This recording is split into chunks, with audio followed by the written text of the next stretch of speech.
Hello everyone, hope you're all doing well. Today I'm going to be discussing the laziness of developers, or possibly fear. Sometimes when I'm playing a game that I find rather boring, I ask myself a question that I'm sure a lot of you guys have asked before. Why are game developers so damn lazy sometimes? At the start, I believed that they just at some point in this generation simply stopped trying. But as some of you know, I like to look at situations like this from different viewpoints. And from the viewpoint of a gamer, majority of us think the exact same thing. Game developers have gotten lazy. However, would this situation look the same from the view of a game developer? That game developers are simply misinformed about what we like in a game? Or could they possibly be too afraid to go in a different route? When talking about game developers, the most basic way to describe them are people that create games for our enjoyment. But that's the elementary definition, and most of us are grown now. So let's take it to our level.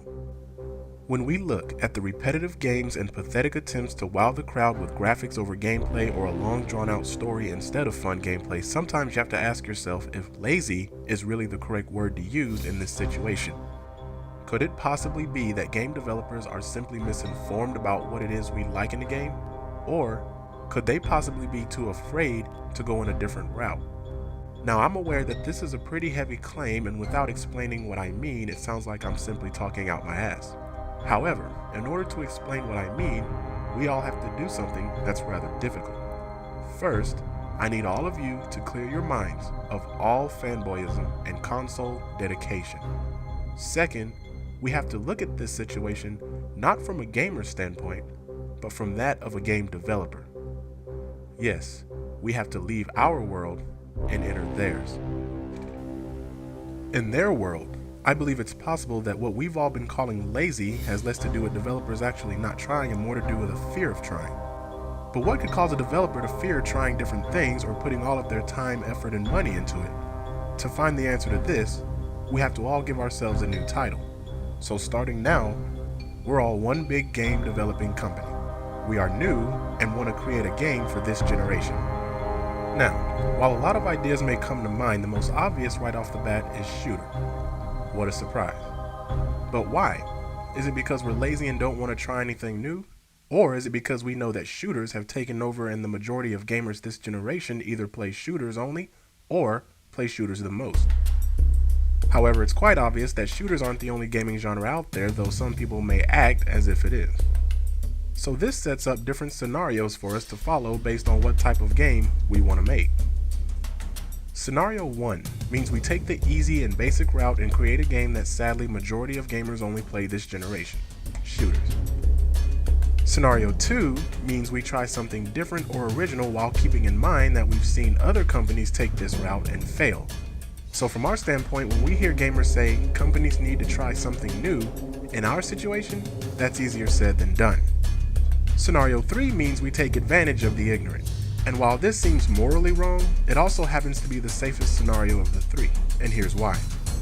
As most of you old school gamers know, in the past, this guy was used as a gimmick to get kids to believe that since he was cooler than Mario for his style, that they too would be cooler if they played games featuring him.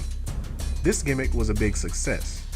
Now, however, as sad as it may sound, not only is this gimmick still being used, but it's being used on adults, and sadly, it works.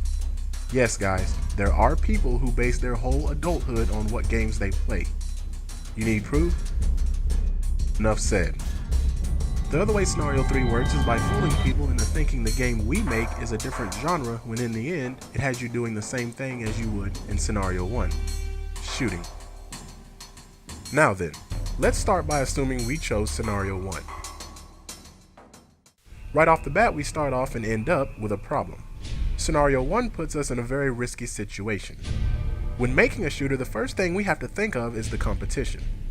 As of right now, we are aware of one particular game leading the shooter genre, Call of Duty. By choosing Scenario 1, we have to find out what it is about this game that people seem to be so attracted to. And I'm sorry guys, but the word fanboy won't help us here. Saying the word fanboy here simply means we can't explain the situation, so fanboy becomes a placeholder.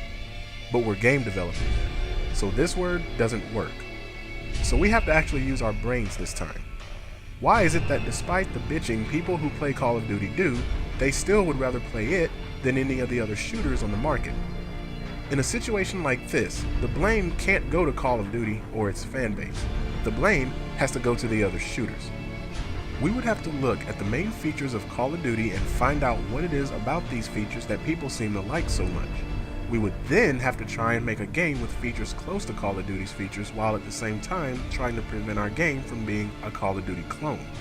The problem with originality in this situation is that it's an extremely hard thing to accomplish when making a game with a simple playstyle of point and shoot. This turns Scenario 1 into a double-edged sword. If we try to make the game different, then it ends up lacking all of the features that make the top-selling ones so successful. If we give it the same features, not many people would care to spend money on the exact same game. We'd be screwed either way. This in turn puts our company in a really tight situation. There is one thing we could do, but it's risky and expensive.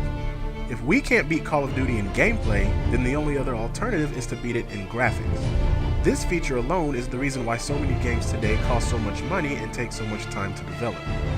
So what makes graphics so risky? Two things. One, as I just said, graphics would be the main thing making our game cost so much to develop, and two, the most expensive feature also happens to be the least important. And this, guys, would not only explain why, despite what we would consider laziness, Call of Duty continues to be the #1 selling shooter on the market, but it would also explain why Sony has had so much trouble trying to get the Microsoft crowd away from Halo and into Killzone. The hard work Guerrilla puts into Killzone's visuals, despite their unimportance in order to amaze the crowd, also plays a role in why Killzone has a hard time bringing in other crowds. Said a simpler way, the #1 feature used in Killzone coincidentally happens to be the least important feature in a shooter. Otherwise, Crysis would be the top shooter and Call of Duty would cease to exist. So from a developer standpoint, we now know that graphics do not play a role in the success of shooters.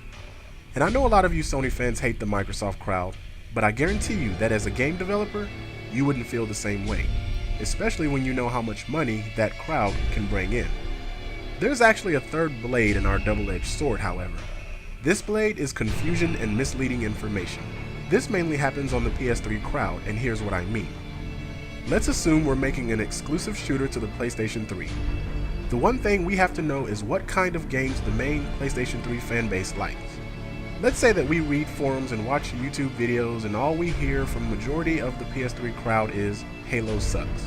This tells us that when making our shooter we need to stay away from features and gameplay style that mimics Halo.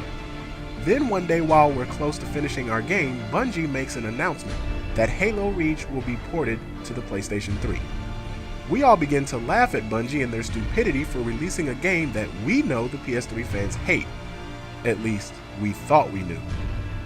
After the announcement, we see that the PS3 fans are now very excited and are cheering. Now, we're sitting here looking like idiots because we spent all of this time making a game that's nothing like Halo, only to find out later that the PS3 fanbase is now happy that Halo is on the PlayStation 3. Unlike us, Bungie knew the PS3 crowd and knew that they would like a Halo port. We, on the other hand, had no idea. This next comment is for the PS3 fanbase. If you guys dislike something because it's on another console, you confuse the developers. Sony would gladly give us our own version of games that are on the Wii and 360.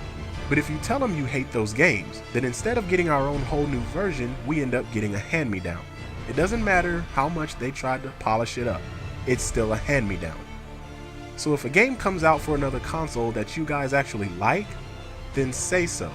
So new companies working exclusively for Sony know what kind of games to make for us.